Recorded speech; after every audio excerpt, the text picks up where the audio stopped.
इयं ब्रह्म वेदांत विदो वदन्ति परं प्रधानं पुरुषं तथान्ये विश्वोद्गते कारणम् ईश्वरं वा तस्मै नमो विघ्न विनाशनाय।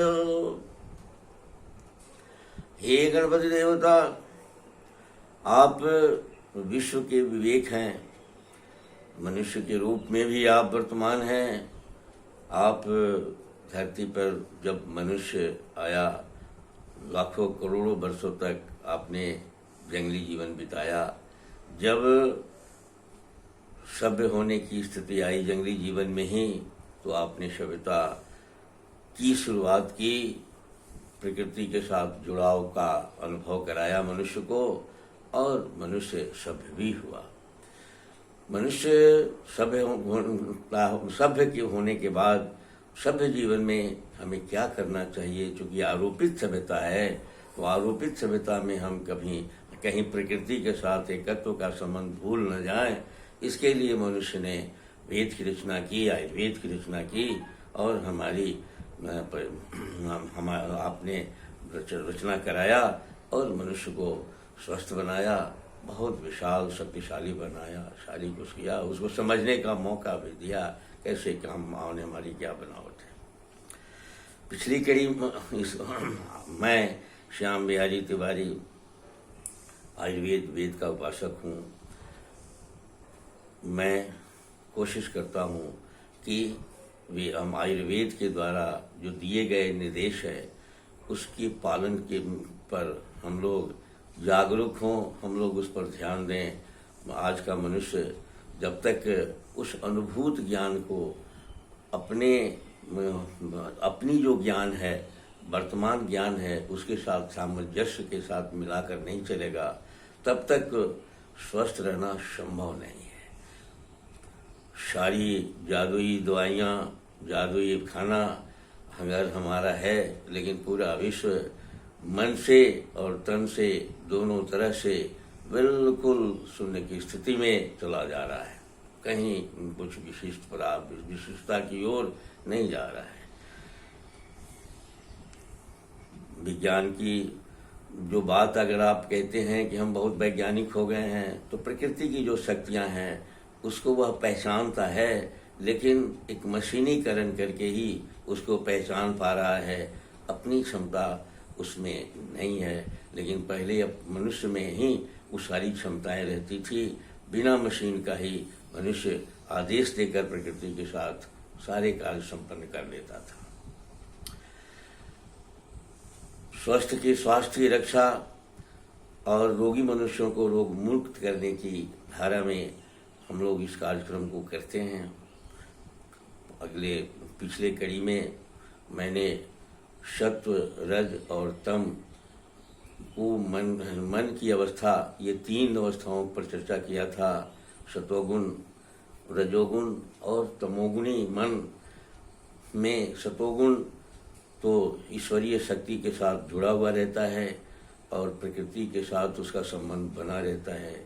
वह ईश्वर और जीव दोनों को जीव के भेद को समझता है। लेकिन रजोगुण और सतोगुण, रजोगुण विस्तार का क्रिया है। सारा माया की जितना जगत है, जितना ज्ञान विज्ञान सारा कुछ है, सब रजोगुण के अंतर्गत है, और इसमें जो निर्माण है वो तमोगुण के अंतर्गत है। इन बातों की चर्चा पहले की गई है। अब ये मन हमारा सूक्ष्म शरीर है, यह भी वायु प्रधान, कफ प्रधान और पित्त प्रधान होता है। और वायु प्रधान जब ये होता है तो क्या होता है, इस बात की चर्चा करेंगे। लेकिन यहाँ हम बीमार होने क्यों होते हैं, इस पर भी हमें चर्चा सोचनी चाहिए। बहुत थोड़ी सी अगर हम समझदारी से काम लें तो स्वस्थता आराम से मिल सकती है, बहुत परेशानी नहीं होगा। प्रकृति हमें जन्म देती है, कालबद्ध हमको बना के चलती है। स्वयं प्रकृति कालबद्ध है, कालबद्ध क्रियाकलाप के साथ जुड़ के चलती है। हर का एज निर्धारित है, आपका विज्ञान, अन्याज का विज्ञान कहता है कि सूरज चांद तारा सबके जीवन निर्माण, सबको कालबद्ध किया गया है, सबका जीवन निर्धारित है, सब परिवर्तित हो रहे हैं। विज्ञान के अनुसार भी पृथ्वी भी जो शुरुआती दौर में थी आज नहीं है, सूरज चांद तारे भी जो शुरुआती दौर में थे आज नहीं है।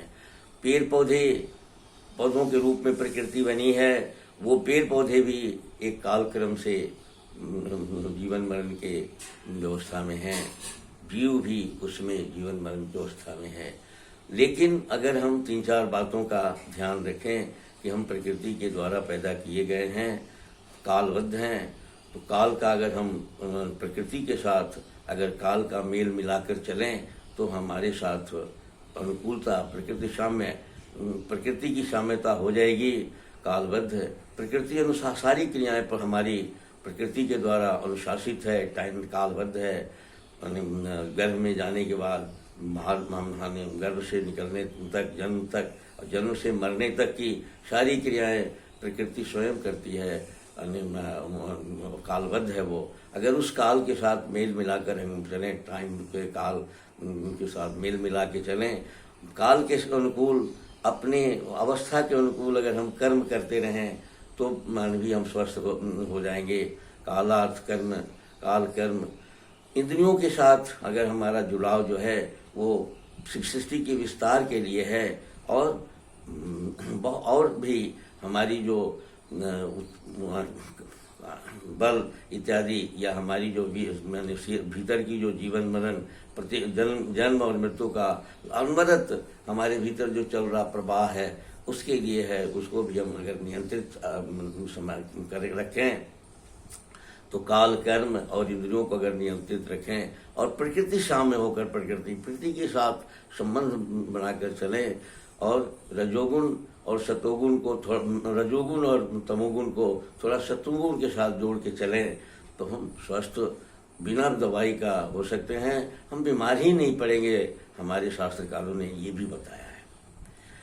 आज मैं ये सूक्ष्म हमारे शरीर का भी एक स्वभाव है। थोड़ा सा जो स्थूल शरीर के का जो वायु और पित्त और कफ का जो स्वभाव है उससे थोड़ा सा भिन्न जहाँ तहाँ होता है। इसका सूक्ष्म शरीर का जो वायु की प्रधानता है, सूक्ष्म शरीर में जो वायु की प्रधानता है, उसमें जो लोग वायु प्रधान लोग होते हैं वो बड़े ही ओजस्वी होते हैं। ओजस्वी का मतलब कि वीर्य माने रस, रक्त, अस्थि, मज्जा, मेद, शुक्र उनके माने उनमें कहीं कोई उनकी गड़बड़ी नहीं होती है। शुक्र जब पचता है तो ओज होता है, ओज ही ताकत है, ओज ही समझदारी है, ओज ही धारण करने की शक्ति है, धृति, स्मृति, मेधा, सारी क्षमता ओज में है।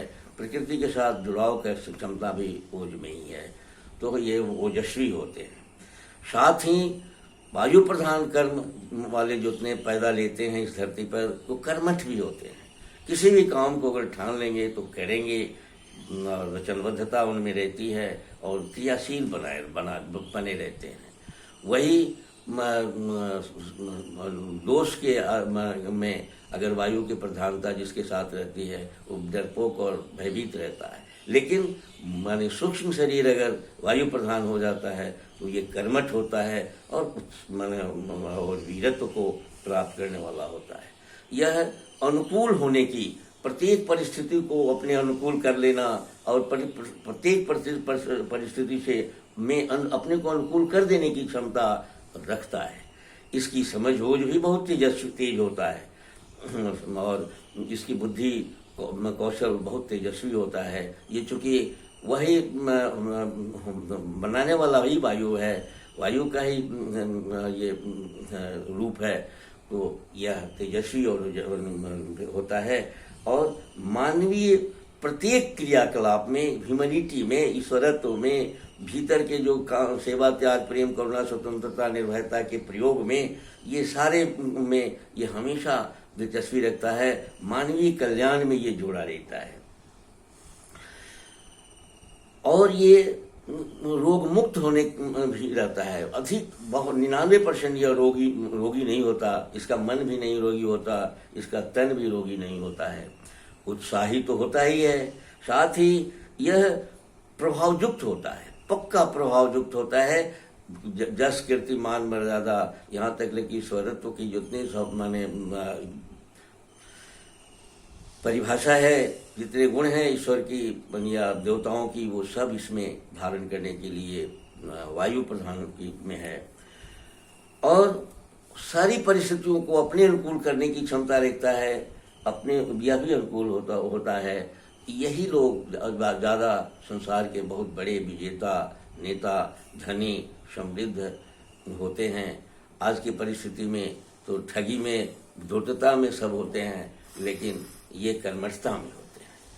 इस तरह से इस वायु प्रधान, हाँ, इस तरह से ये होते हैं। लेकिन आयुर्वेद में अगर ये इनका गुण बहुत बढ़िया है, अगर हम मनुष्य अगर समझता है कि वायु प्रधान वाले लोगों का गुण बढ़िया है, तो वायु प्रधान होने वाला जो लक्षण पैदा हो या अगर नहीं भी है, जिसमें उसको भी जड़ी बूटियों के माध्यम से उस गुण को दिया जा सकता है, या उत्साही जड़ी बूटियाँ उत्साही भी बनाने की क्षमता रखती है। और आयुर्वेद में वो सारे नियम बताए गए हैं। इस तरह से आज मैं वायु प्रधान सूक्ष्म शरीर की पर मैंने चर्चा किया। और इस वायु प्रधान शरीर में अगर हम